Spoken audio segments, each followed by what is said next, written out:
Welcome back, Gear Geeks, to the Gear Geek channel here on YouTube. I'd also like to welcome back all our subscribers and all you guys who have really taken a liking to some of the content that I've been producing here.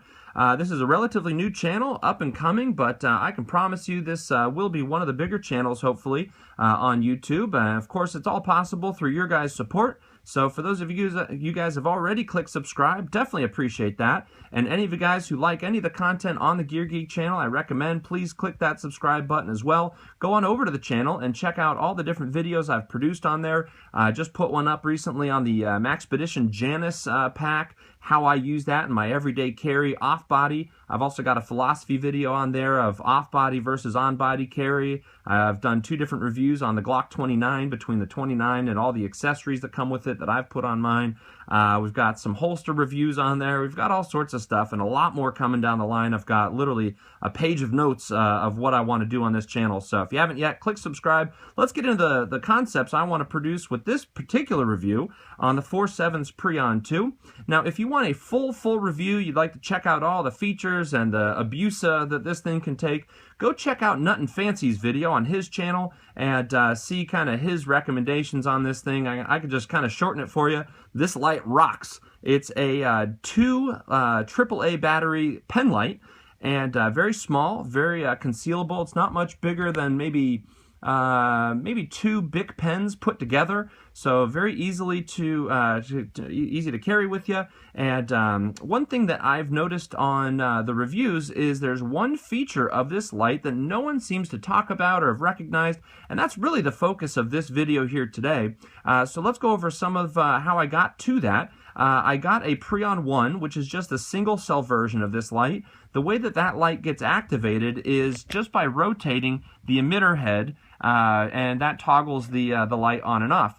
With the Preon 2, you have the tail cap that clicks on and off, and you can cycle through the different features, brightness settings and strobe and all that sort of stuff using the tail cap. Now, one of the things that I noticed is that when I carried this in my EDC system, again, refer back to the Maxpedition Janus EDC off-body carry video that I did about a week ago, so go check that out on my channel. But as far as when I first started using this light, one thing that I noticed is that the tail cap could potentially get depressed, and therefore the light would be on and the batteries would drain. And obviously that is no good when you're trying to access a light that you need and the batteries are dead. So one of the things that I took as a cue from the Preon 1, since it's basically the same light, just shortened, and like I said, minus the tail cap toggle, is what I do is I actually break the seal here just by twisting the emitter head about a quarter turn, eliminating the ability for the tail cap to be functional. And so that's the way I store this light in its regular storage configuration. I just twist that tail cap a little bit to the left, and then the button doesn't work. So let me show you kind of what that looks like. So I have you can see there's a little space now in the emitter head. Basically, I twisted about a quarter turn, and you'll notice that I currently have the tail cap in the on position. And so when I twist the head, it'll just turn right on, just like that, twist it off. The other thing you can do, obviously, is you can store the button in the depressed kind of off position. When you go to turn this on, it's not going to turn on, and then now you have full function of the light. So that's what I would consider to be a great option for the Preon 2.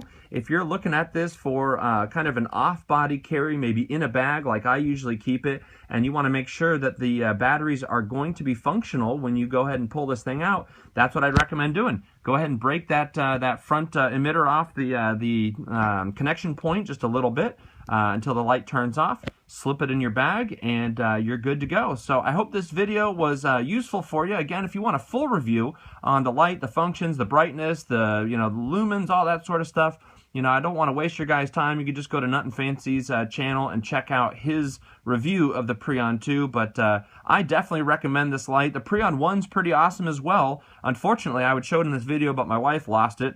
So maybe one disadvantage of that is that it is very small and is easily misplaced. So the Preon 2, though, is a phenomenal light. I love the battery life on this thing. I've actually only gone through 1 set of batteries, in about maybe 2 years. Now, I don't use this thing all that often, but because I cracked the emitter head off just a little bit, then it doesn't ever wear down, so you're only ever using it. I typically use this light, honestly, in its lowest setting, but it's really nice to know that you have some brighter settings. If it's dark, you want to see a little bit further.